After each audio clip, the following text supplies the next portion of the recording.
Supreme court के 2 जजेस मुस्ताफी हो गए। जस्टिस मंसूर अली शाह और जस्टिस सदर मिनुल्लाह ने इस्तीफा दे दिया। जस्टिस मंसूर अली शाह ने 6 सिफात पर मुश्तमिल इस्तीफा सदर मुमलिकत को भिजवा दिया।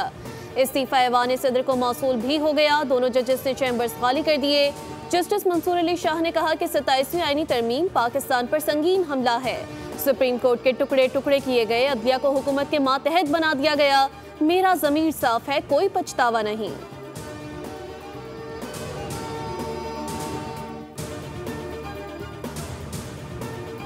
वफाकी आईनी अदालत के चीफ जस्टिस की तैनाती के लिए मुशावरत मुकम्मल। सदर मुमलिकत और वज़ीर आज़म ने बाहमी मुशावरत से जस्टिस अमीनुद्दीन खान को आईनी अदालत का चीफ जस्टिस मुकर्रर करने की मंजूरी दे दी।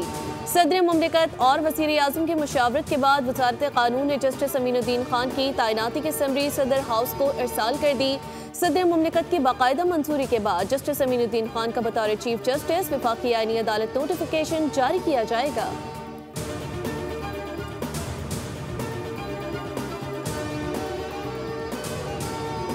और कौमी असम्बली ने आर्मी एक्ट 2025 की मंजूरी दे दी। अब chief of army staff chief of defence forces भी होंगे। चीफ ऑफ डिफेंस फोर्सेस के ओहदे की मुद्दत 5 साल होगी। आर्मी चीफ का बतौर चीफ ऑफ डिफेंस फोर्सेस नया नोटिफिकेशन जारी होगा।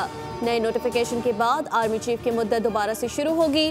चीफ ऑफ डिफेंस फोर्सेस की सिफारिश पर vice chief of army staff वफाकी हुकूमत चीफ ऑफ डिफेंस फोर्सेस की सिफारिश पर तकर्रुर करेगी। वाइस आर्मी चीफ अपने इख्तियारात और फराइज आर्मी चीफ की हिदायत की रोशनी में अंजाम देंगे।